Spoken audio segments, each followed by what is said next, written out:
খড়গ্রাম ব্লকে আজ এসইউসিআই কমিউনিস্ট দলের পক্ষ থেকে কৃষকদের নানান দাবিতে এক প্রতিনিধি দল বিডিও ম্যাডামের কাছে ডেপুটেশন জমা দিলেন।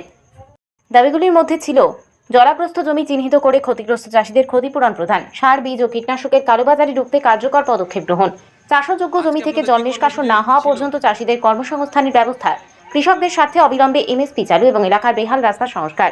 বিডিও ম্যাডামের আলোচনায় ইতিমধ্যেই ইতিবাচক ভূমিকা নেবেন বলে আশ্বাস দেন। তিনি জানান, জমা দেওয়া সমস্ত দাবির কপি ঊর্ধ্বতন কর্তৃপক্ষের কাছে প্রেরণ করা এবং কৃষকদের কাছে প্রশাসনের বার্তা পৌঁছানো। আজকে আপনাদের কি কর্মসূচি ছিল? আমরা এসইউসিআই কমিউনিস্ট দলের খড়গ্রাম ব্লকের পক্ষ থেকে আজকে আমরা বিডিও অফিসের দ্বারস্থ হয়েছিলাম।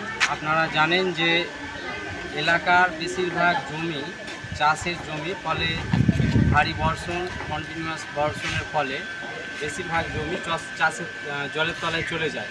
ফলে জলের তলায় চলে যায়, ব্যাপকভাবে কৃষকরা ক্ষতিগ্রস্ত হয়েছে। আমরা কৃষকদের পাশে দাঁড়াতেই বিডিও অফিসে দ্বারস্থ হয়েছিলাম যে কৃষকদের যে সমস্ত জমিগুলি জলের তলায় আছে তাদের চিহ্নিত করে চাষিদের ক্ষতিপূরণ দিতে হবে, এমএসপি চালু করতে হবে। তার সঙ্গে যতদিন পর্যন্ত না জমি থেকে জল নিষ্কাশন হচ্ছে ততদিন পর্যন্ত চাষিদের কাজ দিতে হবে।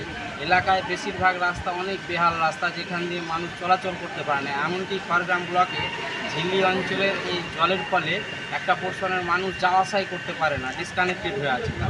ফলে তাদের রাস্তা মেরামত করে অবিলম্বে মানুষের পাশে দাঁড়ানোর দাবিতে আমরা বিডিও অফিসে আজকে ডেপুটেশন দিয়েছি। ম্যামের সঙ্গে আমাদের স্মারকলিপি দেওয়ার সঙ্গে কথা হয়েছেন, তিনি জানিয়েছেন যে তারা এটা ফরওয়ার্ড করবেন উচ্চতর অফিসারদের কাছে এবং তারা বলেছেন যে আমরা যত দ্রুত পারি তারা আশাবাদী যে দ্রুত তাদের এই সমস্যার সমাধানের দাবিতে